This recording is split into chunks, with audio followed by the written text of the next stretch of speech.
It's great to have your company for the weekly this Friday, the first day of October. My name's Jessica Amir, a senior market analyst with Bell Direct. Well, sour September has ended. The Aussie share market fell 2.6% in the month. US stocks down 3.6%. But remember, the market has experienced a monthly fall only twice in the last 18 months. The September just passed and September last year. And historically, markets do rebound in October by 0.9% on average. So that's something to keep in mind. So what is ahead for equities? Well, there's a lot of short-term uncertainty globally, but the long-term picture still looks positive. Australia is reopening its international borders next month. And to look at what's ahead, it's also important to know where we've come from to identify possible trends. So this week, the local bourse flatlined Monday to Thursday, while the energy sector rose an outstanding 6% after the oil price rose to its equal highest level in 3 years, with the oil price hitting $75 US.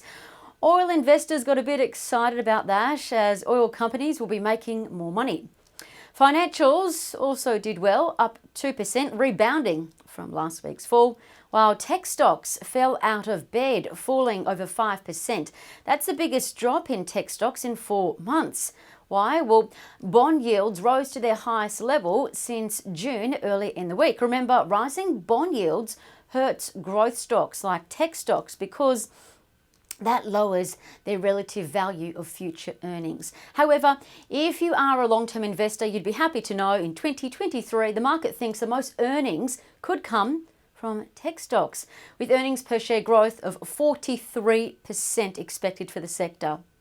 As for the stock leaderboard, Beach Energy, BPT, stole the show this week, up 26%, leading other oil stocks higher like Oil Search, OSH, Santos, STO, Woodside, WPL, Origin Energy, OIG, and Viva Energy, VEA, which all claimed top-performing spots this week after the oil price charged, hampered by a lack of supply from 2 US hurricanes. Market expectations, known as consensus, expect the oil deficit to remain for several months. Citigroup is forecasting oil balances to be in a deficit of 1.5 million barrels per day on average over the next 6 months, even though there's continued supply increases. So that's something to consider should oil stocks move higher as a result. And if you are into looking at charts to support your decision making, here's a chart of the energy sector on the ASX, which is made up of the biggest oil stocks, some of which we just named. We can see oil stocks collectively formed an uptrend since August after the oil price rose 9% month on month. Also, the moving averages and another technical indicator called the MACD are both suggesting that energy stocks could continue to rally up. Now, this also supports Citi's thinking as well.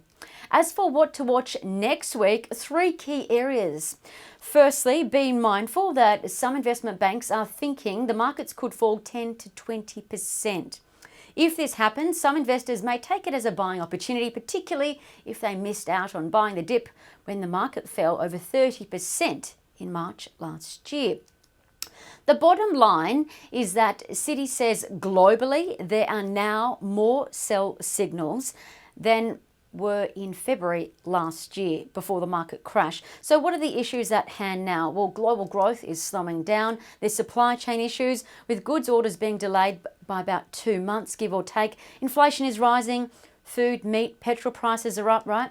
And then you've also got the US debt ceiling, that's up for review. And there's fears that China could slow down further. And of course, there's government support being taken away. The risk here is if governments cut back on support sooner than planned.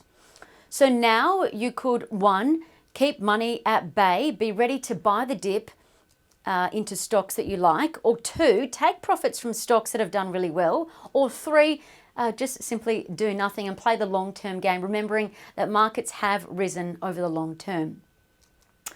Secondly, what else to watch next week? Well, it's always useful to look at the most traded stocks to see where others find value so you can get some potential trading ideas. This week, what was interesting is the most buys on the Bell Direct platform were in Fortescue Metals, FMG, with investors taking advantage of FMG shares falling over 2% this week.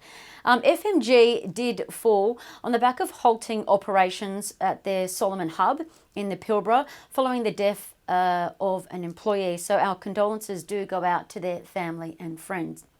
Separately, it's important to also recall that FMG shares are down about 41% from their high after the iron ore price fell 50% when China began to turn off its demand tap. But if you are buying into FMG, be mindful that investment analysts are pretty divided. 50% say reduce your holdings, 50% say buy. JP Morgan last week called FMG as a buy with a $26 target. Now FMG trades at about $14.96. Now JP Morgan does note that there's been several positive developments about potentially averting the collapse of China's biggest property developer, Evergrande.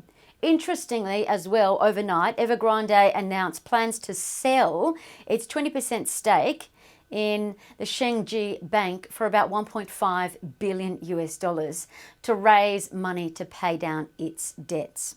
So that's something to consider.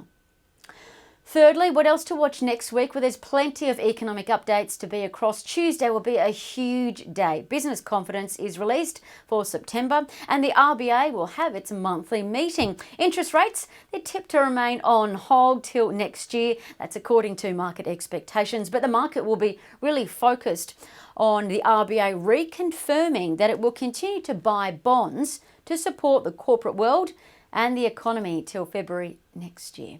And that's the weekly. Don't forget to follow us on Twitter for news that you need to be across. And if you've got any questions, please leave them in the comments section on YouTube. From all of us here at Bell Direct, have a happy and safe weekend. I'm Jessica Amir. Bye for now.